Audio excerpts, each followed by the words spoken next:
Hello guys. तो आज हम करने वाले इन्वायरमेंटल लॉ और इसका आज ये पार्ट फर्स्ट। तो इसमें हम क्या क्या कवर करेंगे। So today we will cover definitions and meaning of environmental law, environment pollution, factor responsible for environmental pollution, provisions क्या क्या हैं जनरल लॉज में हमारे इन्वायरमेंट को प्रोटेक्ट करने के लिए। इसमें हमें आज फिलहाल सिर्फ कॉन्स्टिट्यूशन ऑफ इंडिया के प्रोविजंस कवर करेंगे, बाकी 3 लॉज हम नेक्स्ट वीडियो में कवर करेंगे। So let's start. सबसे पहले meaning and definition of environment. Einstein ने कोट किया था कि environment is everything that is not me, कि मुझे छोड़ के सब कुछ ही इन्वायरमेंट है। So let's understand the word environment. का जो शब्द है ये फ्रेंच वर्ड है जो डिराइव हुआ था इन्वायरनर वर्ड से, जिसका मतलब होता है टू इनसर्कल, घेरा बनाना, या फिर टू सराउंड, आसपास के एरिया में जो जो हमारी चीजें हैं। अगर ब्रॉडली स्पीक करें तो इन्वायरमेंट का मतलब होता है इंटायर सराउंडिंग्स, जो जो चीज़ें हमारे आसपास हैं, लैंड, वाटर, एयर, हवा, नॉइस। नॉइस मतलब वो साउंड जो हमें पसंद नहीं है, unwanted sound, forest, wild life, ये सारी चीज़ें हमारी कवर है अगर हम मोटा मोटा देखें तो। ये कंपोजिट टर्म है। कंपोजिट का मतलब होता है जो बहुत सारी चीज़ों को इकट्ठा रखती है। जैसे ये इसमें दोनों चीज़ें आती है, लिविंग और नॉन लिविंग चीज़ें जो हमारे आसपास जो जो हैं, ठीक है। और वो सारी चीज़ें जिनसे हमारी जो लाइफ है वो डिराइव होती है, क्योंकि विदाउट इन्वायरमेंट हम अपनी लाइफ नहीं चला सकते। It is sum total of water, air and land and the inter relationship. ये टर्म बहुत ज़रूरी है कि आपस में उनका जो संबंध है वो हमारे इन्वायरमेंट में आता है। एग्जिस्ट अमंग देम, उनका आपस में, and with human beings, other living organisms और मटेरियल्स। ये एक बहुत कॉम्प्रिहेंसिव सी डेफिनेशन हो गई हमारी। आगे और डिस्कस करते हैं। United state council on environmental quality में इन्वायरमेंट के बारे में बताया गया था। तो उन्होंने बोला था कि environment means man's total physical, physical मतलब जो हम चीज़ें टच कर सकते हैं, जो we can see through our eyes, and biological system including not only the biosphere. Biosphere हमारा जो धरती का एक ये होता है जिसमें हमारे ऑक्सीजन वगैरह सारी चीज़ें, but also is interaction with his natural and man made surroundings. वो किस तरह से, वो कौन, ह्यूमन किस तरह से एक्ट करता है अपनी नेचुरल जो आसपास के पेड़ पौधे प्रकृति वाली चीज़ें हैं, एंड मैन मेड सराउंडिंग्स जो उसने आर्टिफिशियली बनाई है, उनके साथ कैसे इंटरेक्ट करता है। ये सारी चीज़ें हमारी इन्वायरमेंट के अंदर आती है। उसके बाद इन्वायरमेंटल प्रोटेक्शन एक्ट है हमारा 1986 का। उसका सेक्शन 2A में डिफाइन कर रखा है, environment includes water, air and land and the inter relationship which exist among and between water, air, land and human beings, other living creatures, plants, microorganisms and property. Microorganisms होते हैं जो बहुत छोटे जीव होते हैं जो we cannot see with our naked eyes, और जो भी हमारी प्रॉपर्टी, फिजिकल प्रॉपर्टी, ठीक है। So all these things I'm showing you in the picture is environment. The sea, the creatures, the park where children are playing, all these things are our environment, ठीक है। उसके बाद हम define करेंगे term pollution को।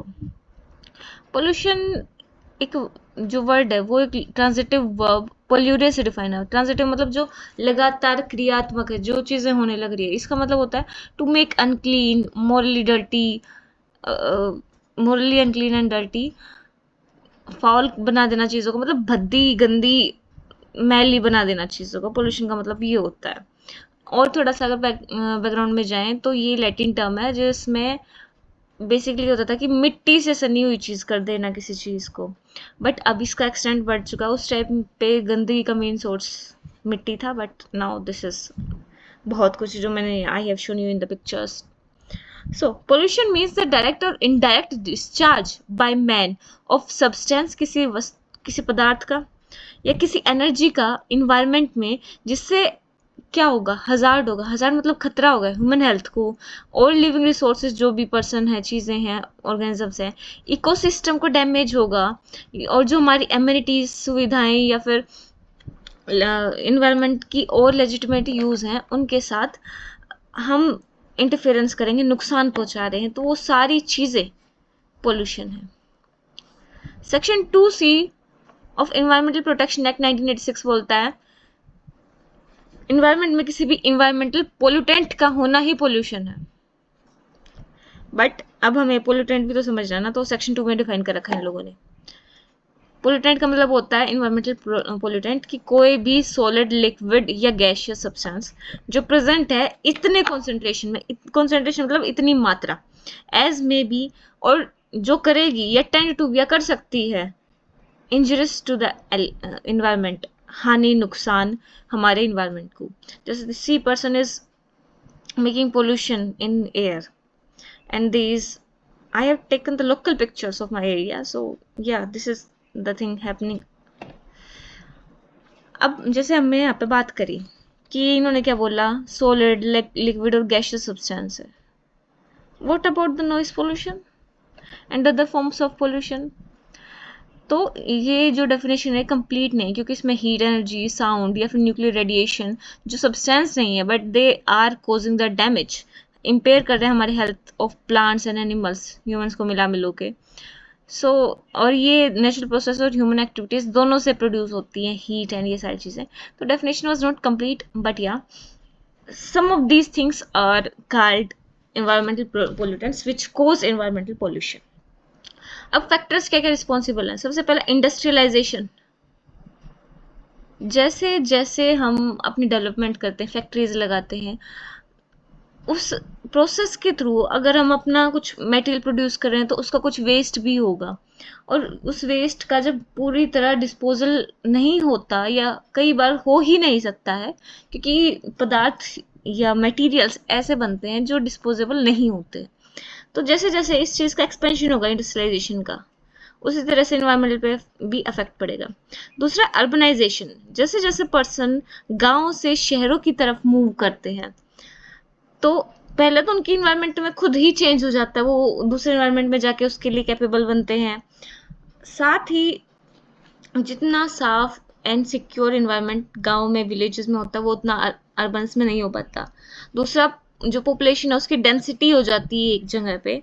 सो जो basic चीज़ें हैं, कई बार सनलाइट है, प्रॉपर वाटर है, इन ये सारी चीज़ें भी हमें अवेलेबल नहीं हो पाती। उसके बाद पॉपुलेशन एक्सप्लोजन। हमारा जो देश है वर्ल्ड में नंबर 1 है, ठीक है। तो अगर एक्सप्लोजन इतना ज़्यादा है कि हमारे जो रिसोर्सेज हैं वो मतलब इतने कम पड़ रहे हैं कि हम अपनी नीड्स ही नहीं पूरी कर पा रहे हैं, तो उससे जो हमारे सिटीजन्स हैं, जो मेंबर्स हैं, उनकी हेल्थ पे इफेक्ट पड़ रहा है। So it is also a cause कि अगर ज़्यादा लोग होंगे तो उनकी जो नीड्स हैं उनको मीट करना उतना ही मुश्किल हो जाता है। दूसरा, पोवर्टी। अगर पीपल मजबूर हैं to stay on the streets तो उनका इन्वायरमेंट ऑलरेडी बहुत गंदा है, क्योंकि they will use the streets as their home which is not that thing, ठीक है।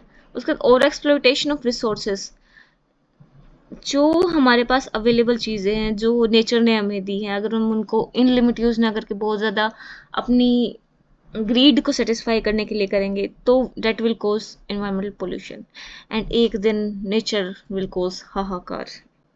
ऑब्वियसली जिसे हम कह देते हैं कि बहुत ज़्यादा कुछ इलनेस या इस तरह की चीज़ें आ रही है, तो that is the process of nature to balance the things, right. Depletion of traditional sources of energy and raw materials. Coal, natural gases, petroleum, इन सारी चीज़ों का हम जब निकालते हैं तो उस प्रोसेस में भी बहुत ज़्यादा पोल्यूशन कोज होता है, और बाद में उनको निकाल के भी हम अपने व्हीकल्स में यूज़ करके पोल्यूशन ही कोज कर रहे हैं, ठीक है। अभी search for new sources of energy चल रही है, बट सर्च में भी experiments and other things are causing the pollution. Over production, जब हम किसी चीज़ की बहुत ज़्यादा प्रोडक्शन कर देते हैं, जैसे टेक्सटाइल इंडस्ट्री में लगा देते हैं, we are generating a lot of products, और अगर they are not in use so ultimately they are causing excessive pollution जो unwanted था। न्यूक्लियर रेडिएशन, एक्सपेरिमेंट्स जो हम करने लग रहे हैं उससे भी पोल्यूशन हो रहा है। Interplay of economic condition of a country and healthy environment. देखो, जो ये समस्या है इन्वायरमेंट के पोल्यूशन वाली, वो किसी एक कंट्री तक, डेवलप्ड या डेवलपिंग, गरीब या अमीर तक रेस्ट्रिक्टेड है ही नहीं। फॉर एग्जाम्पल, अगर हम कह भी दें कि हर एक कंट्री का अपना अपना है, so but we are connected with air and water. वही हवा यूएसए में से मैक्सिको जाएगी या कनाडा जाएगी, इंडिया में वही आसपास घूमती है। वही पानी हमारा आसपास फॉर एग्जाम्पल श्रीलंका से बंगाल की खाड़ी की साइड जा रहा है, we are connected with the ocean, with the air, with the other elements, noise, ये सारी चीज़ें हमारी मीन्स हैं जो थ्रू डिफरेंट मीडियम्स ट्रांसपोर्ट हो रहे हैं, ट्रांसफर हो रहे हैं। तो एक आइसोलेटेड इफेक्ट नहीं होता इन्वायरमेंटल पोल्यूशन का। बट हम बात कर रहे हैं कि क्यों इन्वायरमेंटल पोल्यूशन होता है। तो देखो, जो डेवलप्ड नेशंस है उन्होंने तो ऑलरेडी अपनी इकोनॉमी को बूस्ट करने के लिए अपने रिसोर्सेज का यूज कर करके बहुत ज़्यादा डिप्लीशन कर दिया अपने रिसोर्सेज का, और इन सब में उन्होंने कहीं ना कहीं हेल्दी इन्वायरमेंट देने की कोशिश करी है, बट अब वो इतना ऑलरेडी पोल्यूशन कॉज कर चुके हैं कि it is not easy for them. दूसरा, जो डेवलपिंग नेशंस है उनकी मजबूरी है कि अगर वो compete नहीं करेंगे तो उनकी इकोनॉमी डाउन हो जाएगी, और उसके लिए उन्हें फिर वही चीज़ें आ जाती है कि they have to do industrialisation and urbanisation और फिर प्रोडक्शन। ठीक है, अब हम बात करेंगे कॉन्स्टिट्यूशन के प्रोविजंस के बारे में जो बात करते हैं इन्वायरमेंट को प्रोटेक्ट करने के बारे में। अच्छा, अब मैं जो स्ट्रक्चर बता रही हूँ ये मैं अपने अकॉर्डिंग बता रही हूँ, आप इनको थोड़ा सा आर्टिकल्स को आगे पीछे रीड कर सकते हो। So I am starting with preamble. Preamble में हमें क्लियरली एक वर्ड दिया, सोशलिस्टिक। इंडिया हमारा एक सोशलिस्टिक कंट्री है। क्या है बट ये बेसिकली चीज़ होती है जहाँ इंडिविजुअल की डिमांड्स को साइड में रख के जो स्टेट की नीड्स है, स्टेट की डिमांड्स है, उनका ध्यान रखा जाता है। ठीक है, तो सोशल प्रॉब्लम्स पे ज़्यादा ध्यान होता है किसी इंडिविजुअल की प्रॉब्लम्स पे। फॉर एग्जाम्पल, रिसोर्सेज का एलोकेशन कैसे होता है सर, जो स्टेट है उसके द्वारा होता है। स्टेट सारी चीज़ों को खुद के पास ले लेगी और फिर उनका खुद से डिस्ट्रीब्यूशन करेगी। This is socialistic. हावेवर हमने डेमोक्रेटिक रिपब्लिक वाली चीज़ों के साथ बैलेंस करके बहुत सारे राइट्स पीपल को दिए हैं, but basically we are socialistic world. तो जहाँ और जब ज़रूरत पड़ेगी state will use its power to maintain the social life for a better environment. उसके बाद हमारे पास आता है आर्टिकल 246। ये क्या कहता है कि 245 वगैरह में हमारा था कि तीनों लिस्ट बना दी गई है जिसमें हमारे यूनियन, स्टेट और सेंटर के जो सब्जेक्ट्स हैं वो डिवाइड कर दिए, तो उनकी 3 लिस्ट हैं। तो स्टेट लिस्ट जो हमारी सेकंड लिस्ट है उसमें कुछ टॉपिक्स हैं, कुछ सब्जेक्ट्स हैं, जिसमें public health and sanitation, hospital and dispensary, agriculture, ponds, water supply, irrigation and drainage. आप देखोगे ना तो ये वाटर सप्लाई हो गया, एनवायरमेंट से रिलेटेड है। इरीगेशन, इरीगेशन मतलब पानी से सिंचाई। ड्रेनेज जो खराब पानी है, जो खराब पोल्यूटेड थिंग्स है उनको निकालने का इंतज़ाम। पॉन्ड्स तालाब हमारे। एग्रीकल्चर जो खेती से रिलेटेड फार, और उसके बाद हॉस्पिटल, पब्लिक की हेल्थ, ये सारे हमारे इन्वायरमेंटल से रिलेटेड चीज़ें हैं।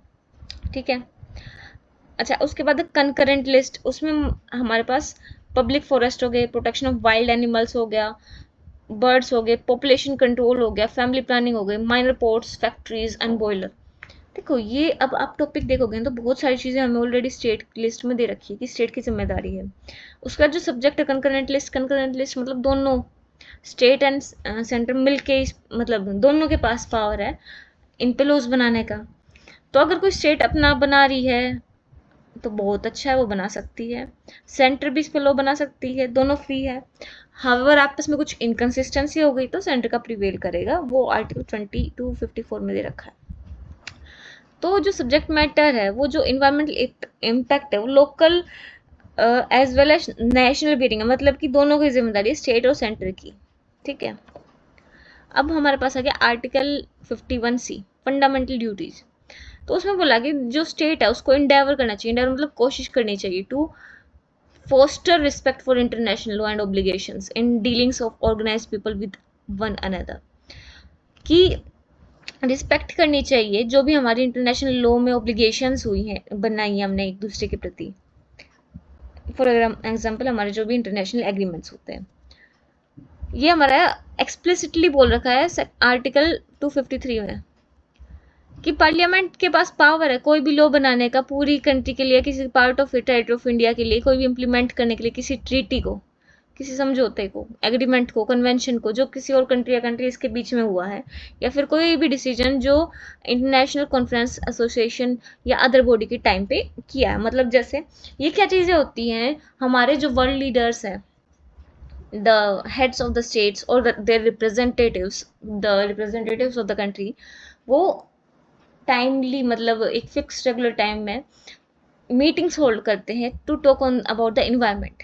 ठीक है, अब जब वो चीज़ें हो रही है, जैसे यूएन कई बार करता रहता है, हमने स्टार्टिंग में डेफिनेशन पढ़ी थी तो इन्वायरमेंटल की, वहाँ पे हमने देखा था, तो कन्वेंशन हुई है, वहाँ पे सभी मिलके समझौता करते हैं कि हम इतना पानी यूज़ करेंगे, इतना ही रिसोर्सेज यूज़ करेंगे, इस तरह की कुछ चीज़ें हैं, या फिर ये मेजर्स लेंगे अपने इन्वायरमेंटल को पोल्यूट होने से बचाने के लिए। तो वो क्या है, उस पर हमने साइन कर दिए। अब साइन करने से तो काम नहीं चलेगा ना, उसकी हमें इन्फोर्समेंट चाहिए। सो इन्फोर्समेंट के लिए हम क्या बनाएंगे, लो। तो आर्टिकल 253 यही कह रहा है कि लेजिस्लेचर के पास पावर है इंटरनेशनल एग्रीमेंट पे बेस्ड लॉ बनाने की। ठीक है बच्चा, उसके बाद union list entry number, first list में हमारी 3rd और 13th और 14th एंट्री है, जिसमें क्या बोल रखा है कि participation in international conferences, association and other bodies implementing of decision made there at. ये यूनियन का सब्जेक्ट है, मतलब स्टेट नहीं बना सकते इन पे, ये सेंटर ही बनाएगा law. Entering into treaties and agreements with foreign countries and implementing of treaties, agreements and conventions with foreign countries. अच्छा, अब जैसे हमारे जो ये दो मेन लॉ है ना, air prevention control of pollution act of 1981 और इन्वायरमेंटल प्रोटेक्शन एक्ट 1986, ये इम्प्लीमेंट करके ही बनाए गए थे। जो यूएन कॉन्फ्रेंस हुई थी ना इन्वायरमेंट पे 1972 में स्टॉकहोम में, ये देखो ये सुंदर सी जगह, तो यहाँ पे हुई थी वो कन्वेंशन और उसके ही इफेक्ट में दोनों बने थे। तो we are trying to tell you कि ऐसे ऐसे चीज़ें होती हैं। अब उसके बाद आर्टिकल 51AG में क्या बोल रहा है कि फंडामेंटल ड्यूटी हमारी प्रोटेक्ट करना और इम्प्रूव करना जो नेचुरल इन्वायरमेंट हमारा, including lake, reverse, wild life and have compassion for living creatures. ठीक है, कि हम अपने जो लिविंग क्रिएचर्स हैं जितने भी, उनके लिए कंपैशन हो हमारे मन में, उनकी रक्षा करने की या सेवा करने का भाव हमारे मन में रहे, बिकॉज दे आर बेचारे, दे कांट स्पीक। ठीक है, अब एक केस है LK Kulwal versus state AIR 1988 Rajasthan 2। ठीक है, हम कह सकते हैं कि जो आर्टिकल 51 है वो क्या कहता है कि ए सिटीजन की जो ऑर्डिनरी ड्यूटी होती है, ठीक है, वो हमें ड्यूटीज दे रखी हैं, फंडामेंटल ड्यूटीज, बट ये राइट पे सिटीजन्स का, क्योंकि जो राइट्स हैं वो साथ साथ ड्यूटी भी कहीं ना कहीं क्रिएट करते हैं। और ये हमारे यूजुअली हम देखते हैं कि फंडामेंटल ड्यूटीज एंड ये सारी चीज़ें नॉन जस्टिशिएबल होती हैं कि we can't enforce them in the court of law, but some things are made enforceable in the court of law, and this is one of those things that are related to the environment. Article 48A बोलता है कि state को कोशिश करनी चाहिए to protect and improve the environment and to safeguard the forest and wildlife of the country. ये हमारा amendment के थ्रू ऐड हुआ था 48A, ओरिजिनली हमारे पास नहीं था।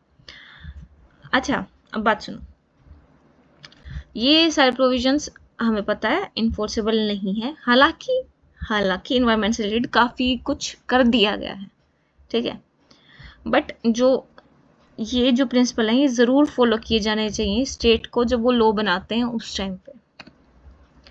अब हम बात करते हैं आर्टिकल 14, 19 और 21, हमारा जो गोल्डन ट्रायंगल है उसके बारे में।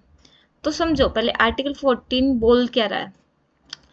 द आर्टिकल, ये जो आर्टिकल है ये गारंटी करता है भैया इक्वालिटी को लॉ के सामने और इक्वल प्रोटेक्शन ऑफ लॉ सभी व्यक्तियों को with in the territory of India, India के जो भी टेरिटरी है उसके अंतर्गत।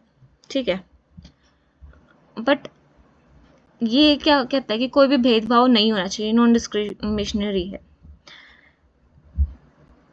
क्यों? क्योंकि सभी पर्सन नेचर, अटेनमेंट और सर्कमस्टेंसेस के थ्रू सेम पोजीशन में नहीं है, तो हमें रीजनेबल क्लासिफिकेशन का ऑप्शन दिया गया है आर्टिकल 14 में, सॉरी। अच्छा, ये होता क्या, थोड़ा सा मैं आसान भाषा में समझाती हूँ। आपने वो फोटो तो देखी होगी ना, वो एक पहले बहुत वो आता था ऐसे कि 3 बच्चे हैं, वो इसमें से देखना चाह रहे हैं खिड़की में से। अब उनकी हाइट, एक की हाइट ज़्यादा है, वो तो ऐसे खड़ा होकर ही देख रहा है, उसको दिख रहा है। ये है बेचारा, इसकी हाइट थोड़ी सी ठीक है ये भी देख रहा है, और वरना इसने यहाँ पे कुछ बुक्स या कुछ चीज़ें रख रखी हैं देख सके। अब ये बिल्कुल ही छोटा है, अगर इसको भी देखना है तो इसके लिए ज़्यादा बुक्स देनी होंगी। अगर हम अब ये देखें इस सिस्टम के थ्रू, इक्वलिटी तो नहीं है, इनको नहीं मिल रहे सबको बराबर बराबर चीज़, इसको ज़्यादा बुक्स मिली, इसको थोड़ी कम मिली, इसको मिली ही नहीं क्योंकि ही वॉज एबल टू सी। तो हमारी सोसाइटी के सभी लोग इक्वल पोजीशन में नहीं होते। अगर हम उन सबको इक्वल इक्वल देते, मतलब इसको हम कह दें इसको तो ज़रूरत ही नहीं है, फिर भी हम चलो इतना इतना बांट रहे हैं, तो इतने से इसको तो दिख जाता, कुछ फर्क भी नहीं पड़ता, बट बाकी नहीं देख सकते थे ना। So we have to make some reasonable classification कि इन दोनों क्लासेस के पर्सन को स्पेशल कुछ सर्विसेज राइट्स दिए जाएं, ठीक है, ताकि सबको इक्वल पोजीशंस में लाया जा सके। अब हम केस जो हमारे इन्वायरमेंट से रिलेटेड है वो चीज़ें डिस्कस करते हैं। एक केस है Sushila Somil versus state of Odisha. इसमें क्या हुआ कि एक स्टेट लॉ प्रोहिबिट कर दिया ऑपरेशन एक सॉ मिल का कोंजर डिस्ट्रिक्ट में, उड़ीसा के में, ठीक है। क्यों? क्योंकि ये प्रोहिबिटेड एरिया ऑफ रिजर्व और प्रोटेक्टेड फॉरेस्ट एरिया में आ रहा था। तो जो अब जिनका मिल था सुशीला सो मिल, उन्होंने तो भैया करा एप्लीकेशन वगैरह लगाई, पटिशन लगाई अपनी कि हमारे साथ अन्याय और हमारा काम छीन दिया यार तुम लोगों ने। तो आर्टिकल 19(1)G में तुम कह रहे हो कि सभी सिटीजन्स को राइट है कोई प्रोफेशन को प्रैक्टिस करने का या फिर कोई भी ऑक्यूपेशन, ट्रेड और बिजनेस चलाने का, और साथ में तुम आर्टिकल 301 में कह रहे हो कि फ्रीडम ऑफ ट्रेड है, कॉमर्स है, और intercourse through out the territory of India shall be free. और अब फिर आप रोक कैसे रहे हो भाई? मतलब ये देखो किसी ने पैसे लगाए हैं, वहाँ पे सब कुछ एस्टेब्लिश किया, एक मील एस्टेब्लिश करा। एक तो हमारी गवर्नमेंट जागती बहुत लेट है, जब वो सारी चीज़ें एस्टेब्लिश हो जाए ना, काम करने लग जाए, तब उन्हें दिखता है कि यहाँ पे एस्टेब्लिश हो चुका है। बट कोई बात नहीं। तो इस पर सुप्रीम कोर्ट ने क्या कहा कि भैया देखो हम कर सकते हैं, क्योंकि ये रेस्ट्रिक्शन यूज़ करी हमने 9(1)G में, सर्टेन क्लास के लिए हम यूज़ कर सकते हैं, और इसको हम रीजनेबल क्लासिफिकेशन बोल लेंगे। प्रोहिबिट करने के लिए इस इलिसिट चॉपिंग, जो जंगल हैं, फॉरेस्ट हैं, वन हैं, उनकी गलत तरीके से कटाई को हम रोकेंगे और अपनी जो वनों की जो वेल्थ है उनको बचा के रखेंगे, ठीक है। अब एक और केस आ गया था हमारा, रूरल लिटिगेशन एंड एंटाइटलमेंट केंद्र Dehradun versus state of UP. Supreme court ने बोला कि कोई भी वॉयलेशन नहीं थी आर्टिकल 14 की, कि अगर कोई बोलता ना कि माइनिंग हमारे एरिया में तो आपने बंद करा दी, बाकी जगह पे चलने लग रही है, नहीं, क्योंकि वो उस इन्वायरमेंटल की पोजीशन देखा जाएगा। अब कोई है वो शहर से भी दूर है, बहुत ज़्यादा किसी इन्वायरमेंट को बंजर भूमि पे है, तो वहाँ पे इतना अफेक्ट कर ही नहीं रहा है। और एक आप हरे भरे जहाँ वेरी फर्टाइल लैंड है, ट्रीज एंड लोकल इन्वायरमेंट बहुत अच्छा है, उसका आप अफेक्ट कर रहे हो। तो ये नहीं कि आप फिर आर्टिकल 14 लेके आ जाओगे कि भाई बराबरी करो हमारे साथ। इन MC Mehta versus union of India, MC Mehta हमारे बहुत ही बड़े इन्वायरमेंटल एक्टिविस्ट रहे हैं, और बहुत सारे case we will discuss in environmental law about him. तो इस केस में क्या हुआ, सुप्रीम कोर्ट ने रिजेक्ट किया आर्ग्यूमेंट की रेस्ट्रिक्शन ऑन कंस्ट्रक्शन एक्टिविटीज, एक लेक की कंस्ट्रक्शन एक्टिविटी में जो रेस्ट्रिक्शंस लगाई गई थी वो वॉयलेटिव है आर्टिकल 14 की, ये मना कर दिया। बिकॉज वही माइनिंग वाला कि बाकी लेक्स पे नहीं लगाई, इस वाले पे लगाई। तो कोर्ट यही कह रहा है कि ईच इकोसिस्टम यूनिक अपने आप में, और इन सारी चीज़ों को प्रिवेंट करने के लिए, प्रिजर्व करने के लिए रेस्ट्रिक्शंस वैलिड हैं। अब हम बात करेंगे आर्टिकल 19 की, बहुत ही सुंदर आर्टिकल। फंडामेंटल फ्रीडम जो हमारी आर्टिकल 19 ने दी है, हमें दी है स्वतंत्रता, इंडिपेंडेंस कह सकते हैं। फ्रीडम ऑफ ट्रेड दिया है हमारे, जिसमें बहुत ज़्यादा हमारे इन्वायरमेंट में यूज़ हुआ है। एक साइड ये कहते हैं कि हर एक व्यक्ति को अधिकार है आर्टिकल 19(1)G में कोई भी trade, occupation, professional business exercise करने का, कैरी ऑन करने का। बट अगर इसका कोई भी एडवर्स इम्पैक्ट है इन्वायरमेंट पे, तो सॉरी, आप नहीं कर सकते प्रयोग इस अधिकार का। केसेस स्टडी करते थोड़ा सा। MC Mehta versus union of India, Taj Mahal case था कि ताजमहल की हेल्थ खराब होने लग रही है। तो सुप्रीम कोर्ट ने ऑर्डर किया इंडस्ट्री है जो ताज ट्रेपेजियम जोन में, कि वो काम ना करे और कहीं और जाके अपना काम धंधा शुरू कर लें, क्योंकि जो ताजमहल है उसका कलर वाइट से येलोइश होने लग रहा है, इसकी वजह से उसकी हेल्थ डिटेरियोरेट हो रही है ताजमहल की ना। नेक्स्ट हमारा ivory traders and manufacturing association. Ivory क्या होता है? हाथी का दांत, सैड। सुनो, बात क्या है कि जो आइवरी है वो हमारे जो बायोडाइवर्सिटी है उसको अफेक्ट कर रही है, तो उसको हम बंद कर सकते हैं कि आप ऐसा नहीं कर सकते। So this was said in Ivory traders and manufacturing association versus union of India, कि हमारे फ्रीडम ऑफ ट्रेड था, हम आइवरी का ट्रेड कर रहे थे, बट वो हमारी जो बायोडाइवर्सिटी को अफेक्ट कर रही है, तो इसलिए हम we can stop it. Next case is MC Mehta versus union of India. Ganga pollution case था, बहुत सारे जो टेनरीज हैं, जो गंगा की ये धाराएं हैं, वो धाराओं में जो बहुत सारी जो फैक्ट्रीज थी छोटी छोटी, वो डिस्चार्ज कर रही थी untreated affluence in the Ganga river, तो उनको एमसी मेहता जी की प्रयास के बाद बंद करवाया गया, या फिर वो जब तक प्रॉपर स्टेप नहीं बना देते, मतलब रुकवा दिया गया उनका काम। 2 नंबर में तो चीज़ें खैर होती रहती हैं, बट कोशिश की गई थी और कुछ तरह तक ये सारी चीज़ें होती भी हैं जब वी टेक स्टेप्स। अच्छा, अब बात अगली सुनो। हमारे पास अब तक फ्रीडम ऑफ ट्रेड हम रीड कर रहे थे, स्टडी कर रहे थे, अब हम बात करें freedom of speech and expression. बोली गई ये बात, बट ऐसा नहीं कि हम दूसरों के बेचारों के बोल बोल के कान खराब कर देंगे। ये की बात हुई थी Biranga religious society versus the state. Kolkata high court ने बोला कि the indiscriminate use of microphones and loud speakers during daily pujas and other religious activities causes noise pollution, disturb करते एनवायरमेंट को, और किसी भी सिटीजन के right to sleep and right not to hear को बहुत ज़्यादा अफेक्ट कर रहे हैं। अब कोई स्टूडेंट है, उसको कल एग्जाम है और वो बेचारा बैठ के भजन आरती सुन रहा है या फिर नॉर्मल गाने भी सुन रहा है जो वो नहीं सुनना चाहता, और जो हमारे हम ह्यूमंस की कहीं ना कहीं कैपेसिटी ज़्यादा होती है, जो हमारे बर्ड्स या फिर बाकी ऑर्गेनिजम्स हैं उनके बहुत ज़्यादा अफेक्ट करती हैं चीज़ें, they are causing unbearable harm to them. उसके बाद आर्टिकल 21 में आ जाते हैं। अच्छा, आप सुनो, राइट टू एनवायरमेंट से सीधा सीधा बिल्कुल ही कि भाई प्रोटेक्शन वो नहीं है कहीं पे, बट सबसे ज्यादा यूज अगर हम बात करें एनवायरमेंटल प्रोटेक्शन का, तो वो आर्टिकल 21 में हुआ है।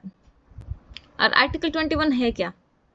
आर्टिकल 21 गारंटी करता है right to life and personal liberty to सभी पर्सन को, by stating that no person shall be deprived by life और personal liberty except according to the procedure established by law. कोई भी पर्सन को उसकी life और पर्सनल लिबर्टी से deprive नहीं किया जाएगा। एक्सेप्शन दे रखी है, जब तक कोई प्रोसीजर एस्टेब्लिश बाय लॉ है उसका यूज हो रहा हो।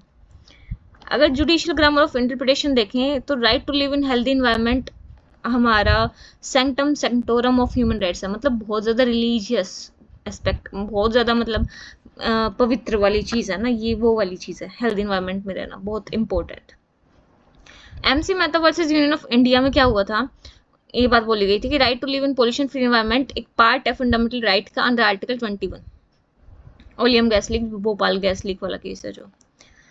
उसके बाद in Francis Caroline Mullin versus Delhi administration में बोला गया था, इसमें एक वाइडर एक्सटेंट दे दिया गया था हमारे राइट टू लाइफ को, कि ये जो राइट टू लाइफ है वो रेस्ट्रिक्टेड नहीं रह सकता मियर एनिमल एग्जिस्टेंस के लिए। We are not mere animals, it means something more than just physical survival.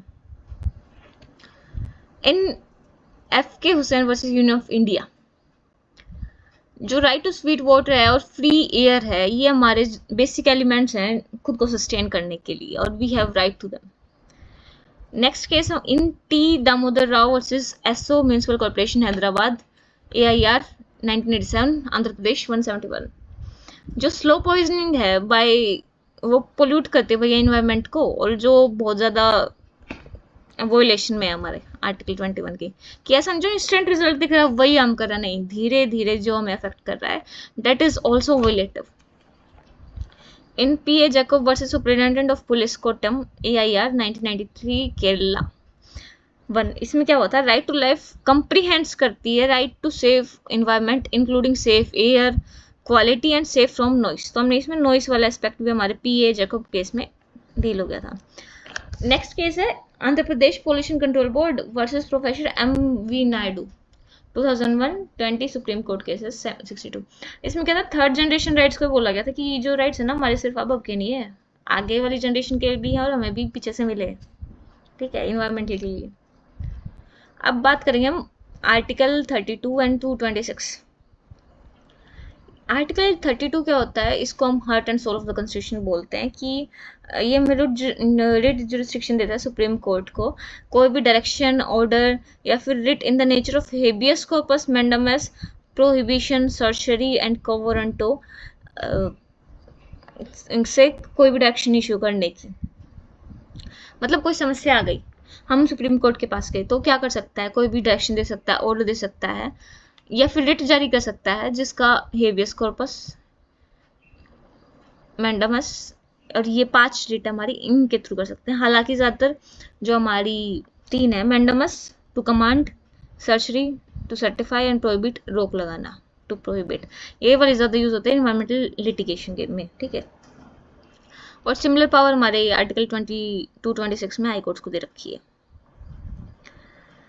अब एक MC मेहता और सीजन ऑफ इंडिया का केस एक और था, स्टोन क्रशिंग का केस था, जो दिल्ली, फरीदाबाद और बल्लभगढ़ के आसपास के एरिया में बहुत ज़्यादा स्टोन क्रशिंग हो रही थी, उससे एनवायरनमेंट पे बहुत बुरा इफेक्ट पड़ रहा था। तो उसकी जो समस्या क्या रही थी, स्टोन क्रशिंग से बहुत धूल उड़ती है और धूल से ऑब्वियसली आसपास में खेती तो खत्म ही हो गई, जो आसपास के जो लोग थे वो शुद्ध हवा से भी वंचित हो गए। बहुत ज़्यादा जो उनके कण होते हैं ना स्टोन क्रशिंग में, या फिर जो एलिमेंट्स होते हैं वो एयर में मिक्स हो जाते हैं और उससे लंग्स और अदर डिजीज होने का भी खतरा रहता है। तो उन सारी चीज़ों पे रोक लगवाई थी कि आप कहीं और जाके, या फिर आगे जाके क्या हुआ था कि ये रेगुलेशंस बनाए जाएं कि आप स्टोन क्रशिंग कैसे करोगे, सेफ जोन्स कौन से हैं, कितने लेवल तक कर सकते हो, और आसपास के एरिया आपको क्या क्या जिम्मेदारी रखनी है। तो ये सारी चीज़ें यहाँ से निकली थी। 32 में उनको बोला गया था एब्सोल्यूट टर्म्स में, सुप्रीम कोर्ट के पास पावर थी। So that's all for today. Thank you so much, guys.